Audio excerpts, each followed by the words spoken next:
Hello and welcome to GK Hub. Friends, I am Bajrang, a final year student of Banaras Hindu University. Uh, Friends, this is gonna be my first video on this channel. So let's begin and let's see what is going to be discussed in this video. So in this video today we'll discuss about history of Muslim in India. As you can see on the screen. So without wasting any time, let's see what I have to discuss in this video. So friends, first we have to discuss what is the topic, history of Muslims in India. Okay, so we'll discuss about that. So let's see, first topic देखते हैं इसका. India's Muslim population is the world's third largest next to Indonesia and Pakistan, and the second largest religion in India, making 13.5% the country's population. So जो population है, जो India की Muslim population है जो world में, वो तीसरे नंबर पे कंसिडर की जाती है. फर्स्ट में आता है जो आपका क्या आ जाता है, इंडोनेशिया आता है, एंड सेकेंड में क्या आता है, पाकिस्तान आ जाता है. और इंडिया में मुस्लिम पॉपुलेशन कितना है, 13.5%. कितना है, 13.5%. फ्रेंड्स, मैं टॉपिक वाइज डिस्कस करता जाऊंगा ताकि और ओवरव्यू भी जितना हो सके उतना देता जाऊंगा ताकि आपको यहीं पे याद हो जाए और याद करने की ज़रूरत ना पड़े. So moving to the next topic.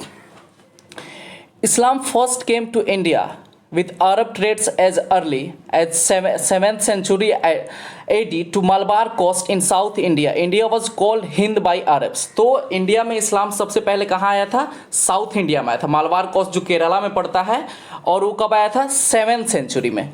कब आया था, 7th सेंचुरी में. ओके, मालवार कोस्ट में कब आया था, 7th सेंचुरी में. And moving to the next topic. Islam arrived in North India in 12th century with Turkish invasions and has since become a part of India's religious and cultural heritage. तो north India में कब आया, 12th century में. कब आया, 12th century में. कौन लेके आया, टर्किश. कौन लोग थे, टर्किश. और उस वक्त से क्या हुआ, ये एक रिलीजियस पार्ट हो गया इंडिया का. ओके, एंड कल्चरल हेरिटेज के रूप में भी इसको हम लोग कंसिडर करने लगे. So, Sufis played an important role in the spirit of Islam in India. They were very successful in spreading Islam. तो सूफीज थे, उन्होंने बहुत ही एक इम्पॉर्टेंट रोल प्ले किया. किसमें इम्पॉर्टेंट रोल उन्होंने एक प्ले किया, किसमें, वो स्प्रेडिंग में, इस्लाम की स्प्रेडिंग में, और वो लोग सक्सेसफुल भी हुए. सो देखते हैं अगला. Muslims have played an important role in India's economy, rise and culture influence. ये तो बिल्कुल सत्य है भाई.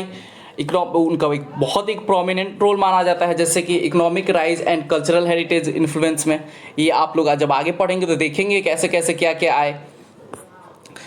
The first mosque of India, chairman जुमा मॉस्क्यू. क्या नाम है इसका, फर्स्ट मॉस्क्यू का, चेयरमैन जुमा mosque, which was built in 629 AD during the life of Prophet Muhammad Shah. इसको कहाँ बनाया गया था, इसको बनाया गया था मालबार कोस्ट में. कब बनाया गया था, 629 AD में. तो याद रहेगा उस टाइम प्रॉफेट मोहम्मद जो थे वो जिंदा थे during his life. Okay, so देखते हैं अगला. Through continued trade between Arab Muslims and Indians, Islam continued to spread in coastal Indian cities and towns, both through immigration and conversion. जब इस्लाम के अरब्स के साथ हमारा ट्रेड शुरू हुआ तो उस टाइम और स्प्रेडिंग बढ़ी इस्लाम डायनेस्टी की, और वो दोनों के थ्रू हुई. जैसे कि यहाँ पे देख सकते हैं आप, वहाँ इमिग्रेशन भी हुआ और कन्वर्जन भी हुआ. जो कोस्टल एरियाज थे, बिकॉज उस टाइम के व्यापार जो होते थे वो समुद्री रास्तों से होते थे, जिसकी वजह से वो जो कोस्टल एरियाज थे वहाँ पे ये इस्लाम बढ़ा, और इमिग्रेशन भी हुआ और कन्वर्जन भी हुआ. ओके, देन देखते हैं. In Malabar the Mappilas may have been the first community to convert Islam as they were more closely connected with the Arabs. जो फर्स्ट जो थे, फर्स्ट कौन सी कम्युनिटी मानी जाती है, मैफिल्स, जिन्होंने अपने आप को इस्लाम में कन्वर्ट किया. क्योंकि वो लोग अरब जो थे, अरब्स के वो बहुत करीब कोस्टल एरियाज में वो बहुत करीब थे, इसलिए उनको माना जा सकता है कि ये पहली ऐसी कम्युनिटी हो सकती है जो अपने आप को इस्लाम में कन्वर्ट की। Okay, in 8th century the province of Sindh, जो अभी पाकिस्तान में है, was conquered by an Arab army led by Mohammad bin Qasim in 712 AD. Sindh became the easternmost province of the Umayyad Caliphate. Okay. In the first half of the century of 10th century, Muhammad of Ghazni added Punjab, the Ghaznavid Empire, and conducted 17 raids of modern India. So, ये जो first half of 10th century, Mohammad of Ghaznavi added Punjab, Ghaznavid to Ghaznavid Empire और conducted 17 raids in modern India. ये जो था इसने 17 बार लूटा था India को। That was, क्या कहें, बहुत ये था। आगे देखते हैं। In 11th century, Ghazni Sayyid Salar Masud played significant role. A more successful invasion came at the end of the 12th century by Muhammad of Ghor. This eventually led to the formation of the Delhi Sultanate. जो मोहम्मद गौरी था वो सबसे successful, उसका invasion था जो सबसे successful था, और उसने क्या है ना, उसी ने एक तरह से कह सकते हैं आपकी दिल्ली सल्तनत की नींव डाली थी। आपको शायद मालूम होना चाहिए कि 1191 में तराइन का फर्स्ट बैटल हुआ था, फर्स्ट बैटल, और 1192 में तराइन का सेकंड बैटल हुआ था, और ये जो हुआ था पृथ्वीराज चौहान और मोहम्मद गौरी के बीच हुआ था। तो फर्स्ट जो बैटल हुआ था, फर्स्ट वाला, इसमें तो मोहम्मद गौरी हार गया था, लेकिन दूसरा में जो था वो जीत गया, और यहाँ पे उसने वो मतलब कि यहाँ पे रूल करना शुरू किया उसने। सो उसके बाद क्या हुआ, एक उसका जो स्लेव था वो कुतुबुद्दीन ऐबक, उसके गुलाम कह सकते हैं उसको यहाँ पे इंडिया में रख के वो चला गया कि तुम यहाँ का देखो, रूल करो यहाँ पे, और वो कहीं गया तो शायद अफगानिस्तान के किसी जगह पे उसकी हत्या कर दी गई। देन उसके बाद जो अपने वो क्या बोलते हैं उसको छोड़ के गया था, वो जो उसका गुलाम था वो कुतुबुद्दीन ऐबक, उसने एक यहाँ पे डायनेस्टी बनाई और वहाँ पे रूल करने लग गया। और देखते हैं कौन सी डायनेस्टी थी, क्या हुआ। तो क्या यहाँ पे क्या लिखा है, दिल्ली सल्तनत का टाइम पीरियड क्या दिया गया, 1206 to 1526। 1206 से शुरू हुआ, इसके स्लेव डायनेस्टी के वजह से 1206 से शुरू हुआ, और कब तक चला, ये चला 1526 तक। उसके बाद क्या हो गया था, यहाँ पे मुगल आ गए थे। उसके बाद क्या हो गया था, मुगल आ गए थे लोधी वंश के बाद। तो दिल्ली सल्तनत में टोटल 5 डायनेस्टीज ने रूल किया, जिसमें से फर्स्ट डायनेस्टी जो थी उसको हम स्लेव डायनेस्टी या इलबैरी डायनेस्टी कहते हैं। यहाँ पे डायनेस्टी की स्पेलिंग में थोड़ी मिस्टेक हो जाए, I am sorry for that. So या इसको क्या कहा जाता है, स्लेव और इलबैरी डायनेस्टी कहते हैं, जिसका टाइम पीरियड क्या है 1206 से 1290 तक। ओके, सो इसके फाउंडर कौन थे, कुतुबुद्दीन ऐबक। तो देखते हैं इनका, और इसको क्या बोलते हैं, इसको गुलाम वंश भी कहा जाता है, गुलाम डायनेस्टी भी कहा जाता है इसको। सो देखते हैं पहले इसके जो फाउंडर है उन्होंने क्या क्या किया, कैसे उनका टाइम पीरियड क्या है। कुतुबुद्दीन ऐबक, इनका टाइम पीरियड मात्र कितना है, 4 साल का है, 1206 से 1210 तक। सो लेट्स सी इन्होंने क्या क्या किया। The capital of Aibak was Lahore then Delhi. पहले तो इनका कैपिटल कहाँ था, लाहौर में था। उसके बाद कहाँ आ गया, दिल्ली में हो। लाहौर अभी कहाँ है, लाहौर अभी है पाकिस्तान में। उसके बाद इनकी क्या आ गया, दिल्ली में आ गया। Okay, let's see. Known as Lakh Baksh, तो कुतुबुद्दीन ऐबक को किस नाम से भी जाना जाता है, Lakh Baksh, giver of lakhs. Okay, laid the foundation of Qutub Minar after the name of famous Sufi saint Khwaja Qutbuddin Bakhtiyar Kaki. तो इन्होंने क्या किया था, ये शुरू कराई थी फाउंडेशन जो है, क्या बोलते हैं ना, कुतुब मीनार का, इन्होंने ही शुरू कराया था। किसके नाम पे, एक जो सूफी सेंट है जो ख्वाजा कुतुबुद्दीन बख्तियार काकी। लेकिन ये जो आपको बता दूं, मैं आगे भी बताऊंगा कि ये जो शुरू कराए थे तो कंप्लीट नहीं करा पाए थे। कंप्लीट इनका जो सन इन लॉ जो शासक बना आगे चल के जो रूलर बना, उसका नाम था क्या, इल्तुतमिश नाम था उसका, उसने इसको कंप्लीट कराया था। तो आगे हम देखेंगे, dead at Lahore while playing स्यूजुंग, जिसको पोलो भी हम लोग कहते हैं। ये खेलते ड्यूरिंग प्ले, मतलब खेलते वक्त इनकी डेथ हो गई उसी में। और देखते हैं इन्होंने क्या क्या बनाया, बहुत ही इंपॉर्टेंट होने वाला है। Built the first mosque in India, Quwwat ul Islam in Delhi and 2.5 Din ka Jhonpra. This is gonna be very important. ये जो है ये 2.5 दिन का झोपड़ा, 2.5 दिन का झोपड़ा हो गया, या फिर ये हो गया फर्स्ट मॉस्क्यू जो कहा जाता है, कुवैत उल इस्लाम। ये किसने बनवाया था, कुतुबुद्दीन ऐबक ने। Friends, if you are preparing for any entrance exam and specially Jamia और AMU, this is gonna be very helpful for you. So आप देखें और इस तरह अगर एक्सप्लेन करता जाऊँ मैं आपको, तो डेफिनेटली आपको याद करने की ज़रूरत नहीं पड़ेगी, और डेफिनेटली इसमें से क्वेश्चंस आएंगे ही आएंगे, स्पेशली अगर आप एएमयू और जामिया के लिए प्रिपरेशन कर रहे हैं तो। अदर आप बीएचयू या फिर जेएनयू इनके लिए भी प्रिपरेशन करते हैं तो उसके लिए भी काफ़ी हेल्पफुल है। सो वीडियो को पूरा देखने की कोशिश करें। सो इनकी तो अब डेथ हो गई, उसके बाद क्या आता है, इनका क्या बोलते हैं, इनका सन इन लॉ आता है, जिसका नाम होता है क्या, इल्तुतमिश। इसका टाइम पीरियड क्या रहता है, 1210 से 1236। तो देखते हैं कि इसने क्या क्या किया। तो सबसे पहला इसने क्या किया, Iltutmish got his authority as sultan of Delhi recognised by khalifa of Baghdad.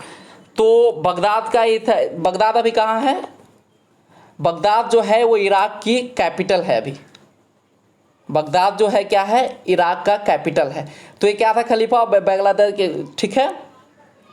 और इसके देखते इल्तुतमिश कंप्लीटेड कुतुब मीनार, जैसे कि मैंने पहले ही बताया था आपको, इसने कुतुब मीनार का जो काम अधूरा छोड़ दिया था इनके फादर इन लॉ ने, यानी कुतुबुद्दीन ऐबक ने, उसको इन्होंने कंप्लीट कराया।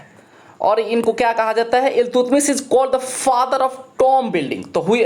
तो किसको हम फादर ऑफ टॉम बिल्डिंग कहते हैं, इल्तुतमिश को। अगर ये क्वेश्चन आता है तो आपको क्या लगाना है, Iltutmish, father of tomb building.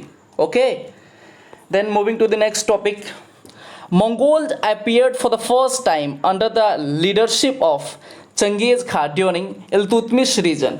तो अगर आपसे पूछा जाए मंगोल जो फर्स्ट टाइम आए थे वो लीडरशिप में, चंगेज खान के लीडरशिप में, तो उस टाइम इंडिया का रूलर कौन था, तो उस टाइम रूलर था इंडिया के, इस ऐसे भी क्वेश्चन पूछे जा सकते हैं, उस टाइम रूलर था कौन, इल्तुतमिश। अगर ऐसा क्वेश्चन आता है कि मंगोल्स कब आए थे तो उस टाइम का रूलर कौन था, तो आपको कह सकते हैं, आप कह सकते हैं कि स्लेव डायनेस्टी का इल्तुतमिश था। Okay, then Iltutmish issued purely Arabic coins of silver and copper. इसने प्योर जो सिल्वर के कॉइन्स और कॉपर के कॉइन्स इशू किए। तो सिल्वर के जो कॉइन्स थे उसको क्या कहा जाता था, टाका कहा जाता था, और जो कॉपर के कॉइन्स थे उसको क्या कहा जाता था, जित्तल कहा जाता था। ठीक है, तो इल्तुतमिश के टाइम पीरियड में क्या कहा जाता, सिल्वर के सिक्कों को टाका कहा जाता था, और जो कॉपर के कॉइन्स थे उसको क्या कहा जाता था, जित्तल कहा जाता था। तो keep remember this thing. Iltutmish organized a band of own 40 trusted nobles called तुर्क-ई-चिहागनी। तुर्क-ई-चिहागनी को किसने ऑर्गेनाइज किया था, इल्तुतमिश ने। ठीक है, ये क्या था, a band of his own 40 trusted nobles called. Okay, क्या था ये, a band of own 40 trusted nobles. Okay, मतलब 40 लोगों ने ऐसा किया था। ठीक है, जिसको क्या जाता, Turkan i Chahalgani. Okay, he divided his empire into IQTAS, an assignment of land of lieu of salary for his officers. Okay, he divided his empire into IQTAS, an assignment of land in lieu of salary for his officers. Okay, then moving to the next ruler, in fact lady ruler, Razia Sultan. I hope इनका नाम अपने लोगों ने definitely सुन रखा होगा।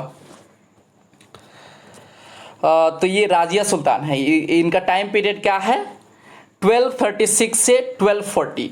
राजिया Sultan, daughter of Iltutmish, was the first and last Muslim lady ruler in medieval India. So इनको किस रूप में कंसीडर किया जाता है, इनको कंसीडर किया जाता है first and last lady ruler, Muslim lady ruler in medieval India. अगर आपसे मैं फर्स्ट की बात करूं एंशियंट टाइम से लेकर अब तक, तो आपका एक नाम आता है प्रभावती गुप्ता का, प्रभावती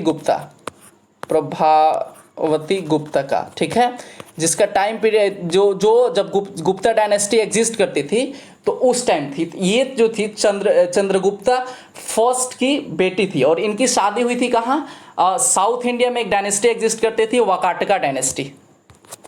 वाकाटका डायनेस्टी एग्जिस्ट करती थी। वहाँ पे इनका रुद्रसेन सेकंड नाम के एक शासक से इनकी शादी हुई थी, बस उनकी डेथ हो गई। तो ऐसा माना जाता है कि इन्होंने कुछ दिनों तक अपने रूल किया था अपने फादर के हेल्प से, ठीक है। तो first lady dynasty lady ruler के रूप में इन्हें कंसिडर किया जाता है कि इनको Prabhavati Gupta, who was Prabhavati Gupta, the daughter of Chandragupta first, okay. और इनको मिडिवल पीरियड में किनको कंसिडर किया जाता है, राजिया सुल्तान को, first and last Muslim lady ruler in medieval India, okay. So देखते हैं इन्होंने क्या क्या किया। सी disregards parda, begin to adorn male attire and roll out the public elephant bag. ये सही था। What she did? She disregards parda, begin to adorn male attire and roll out in public on elephant bag. Okay. She was killed along with her husband Altonia, governor of Bhatinda. Bhatinda is existing in Punjab. By Brahma Shah, a son of Iltutmish. तो इनके जो भाई थे, इल्तुतमिश का एक बेटा ही था, जो क्या उसका क्या नाम था, उसका नाम था ब्रह्म शाह। उन्हीं के द्वारा इनको मार दिया गया अलॉन्ग विद हर हस्बैंड। इन दोनों को मार दिया गया, इनको किल कर दिया गया। सो इनकी तो कहानी यहीं पे समाप्त हो गई। अगला देखते हैं कि अगला देखते हैं इंपॉर्टेंट जो इसका रूलर हुआ स्लेव डायनेस्टी का, वो था गियासुद्दीन बलबन। आई होप इनका भी आपने नाम सुना ही होगा। तो इनका टाइम पीरियड देखें तो 1266 से 1286 अप्रोक्सीमेटली इन्होंने 20 साल तक रूल किया। सो देखते हैं इन्होंने क्या क्या किया। Balban was a member of Chalisa but abolished Turkan i Chahalgani, okay. तो क्या इसके बारे में मैंने पहले बताया, तुर्कन ई चालिका, इसको किसने फाउंड किया था, कि इसको इल्तुतमिश ने किया था, जिसमें 40 उनके जो 40 लोगों को शामिल किया जाता था। Balban separated the military department from the finance department. तो इसने क्या किया, सबसे पहले मिलिट्री डिपार्टमेंट जो है उसको फाइनेंस डिपार्टमेंट से अलग किया, okay. Then he declared the sultan as the representative of God on the earth. Wow. इन्होंने क्या खुद को क्या सुल्तान को कैसे डिक्लेयर किया, representative of God on the earth, by God.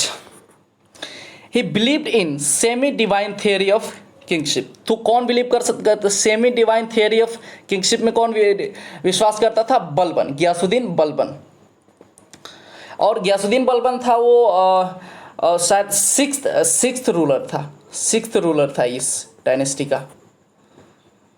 बाद में जो रजिया सुल्तान के बाद थोड़ी अस्थिरता आ गई और उधर कुछ शासकों ने शासन किया होगा, I am sure. Balban introduce the sijda, paibos and Persian festival Nauroz. तो ये जो तीनों फेस्टिवल है, सिजदा, पैब्स एंड नौरोज, इसको किसने इंट्रोड्यूस किया, जो पर्शियन फेस्टिवल है इसको किसने किया, बलबन ने इसको इंट्रोड्यूस किया। किसने किया, बलबन ने, okay. And he introduce to ulemas to confine themselves to religious affair, not to engage in political activity. ये ज़्यादा रिलीजियस अफेयर में ये ज़्यादा इंगेज रहते थे, ठीक है। जैसे कि आप देख सकते हैं, ये सिजदा हो गया, नौरोज हो गया, इस तरह के काम ये ज़्यादा किया करते थे, okay. He adopted iron and blood policy. ये भी बहुत इंपॉर्टेंट हो रहा है।